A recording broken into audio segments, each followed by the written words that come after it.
What's happening, guys? This is James Blon with MMOHuts.com with a quick weekly recap for MMO news and announcements for the week ending February 10th, 2014. And as you can probably tell from the trailer here, our first bit of news is about the launch of Star Wars: The Old Republic's Galactic Starfighter, which is the latest free digital expansion to the game. And if you haven't heard about this, Galactic Starfighter lets players customize a starfighter and go head-to-head in intense dogfights. And as of February 4th, all players have access to the new expansion where there are different game modes of PvP-based competition, some of which are based around objectives and free-flying around multiple battle zones, and although there isn't PvE implemented as of yet, there is a 12v12 team deathmatch mode in which players simply kill each other until there's no one on the opposite team left to fight. It's also a nice way to progressively level your ground character. So if you like customization and PvP dogfights with the Star Wars theme, it might be worth you checking out. Next up, Guns N' Robots plans for a surprise treat for its fans for Valentine's Day, which is coming up really soon, by the way, guys, as a reminder, hint hint. The game plans to have two separate events, a new game mode, and free robot accessories for the celebrations. If you're working on a robot and trying to build up credits for parts, now's definitely the time to play. The players who succeed in completing the objectives in the events will win a big chunk of credits, or even the big reward, which is a brand new weapon that charms the opponents, leaving them breathless and also helpless on the battlefield for a short while. Not bad for a Valentine's Day event. The new game mode sounds pretty fun. You've got to protect a teammate, which is basically a VIP protect game mode. Sounds fun. So you guys keep asking for updates, and last week NCSoft released a new teaser page for Blade & Soul in Japan. The splash art on the page clearly teases for the game, making it clear that they are planning a release in Japan. Meanwhile, the English website for the game hasn't been updated since December 2012, in which the State of the Game news simply indicated that the Western version was in development, but no dates could be committed to.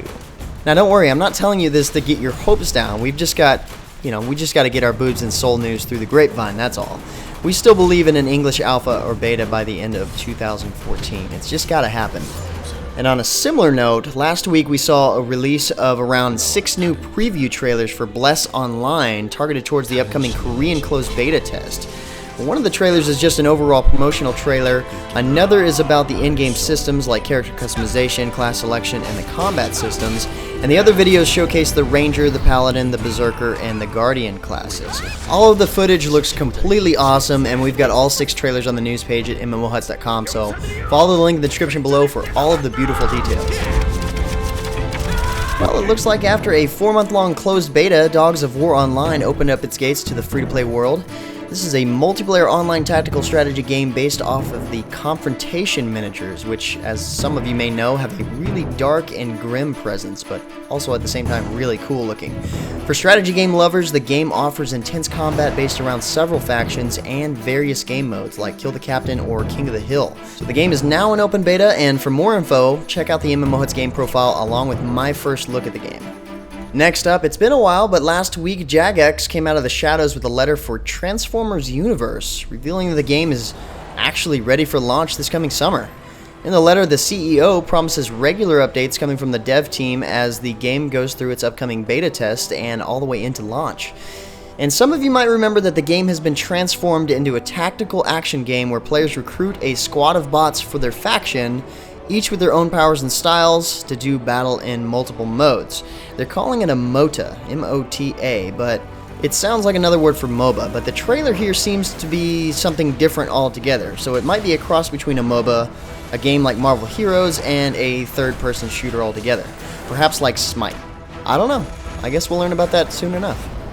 But speaking of Marvel Heroes, Gazillion Entertainment just released a new update for the game called The Forge of Asgard. This update adds even more depth to item customization and character outfitting by delivering an all-new Asgardian-themed crafting system. Players can combine up to 5 runes with Euroforged items to create more potent items that grant exceptional powers to their superhero of choice, including the ability to turn invisible, fully heal, grow to the size of a frost giant, and plenty more.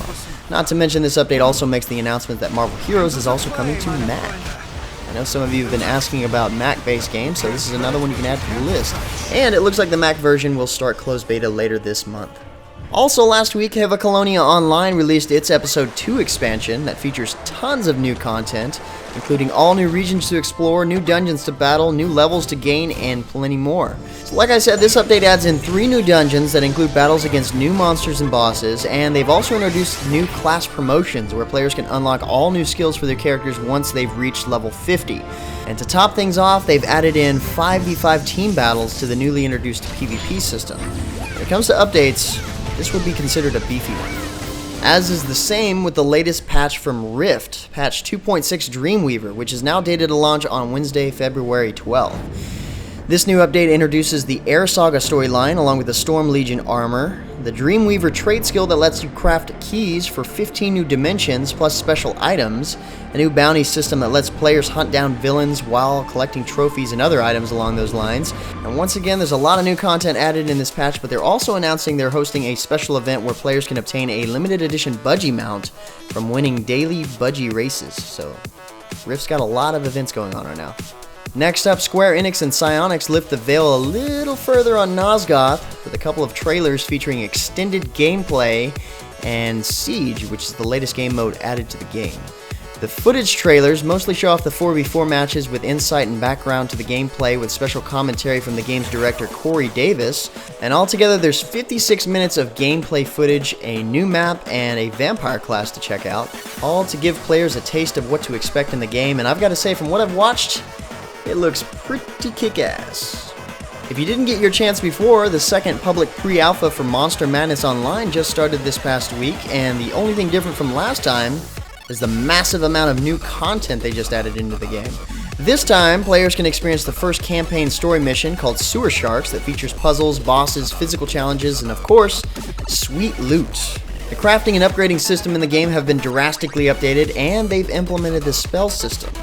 New weapons, new costumes, item skins, attachments, and pets have been added, as well as new difficulty modes, including hardcore and permadeath. From an update this big, it seems like the game is coming along nicely. It's surprising they still call it a pre-alpha.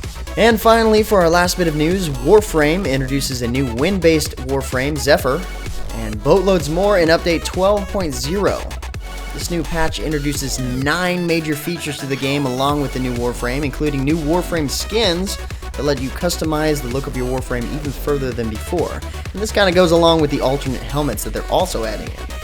This update changes the heads-up display, adds in new weapons including dual Uzis, I don't know who doesn't want that, a new mission type, new tile sets, and even more storyline. This past week was all about the huge updates, and Warframe's newest update is definitely not an exception.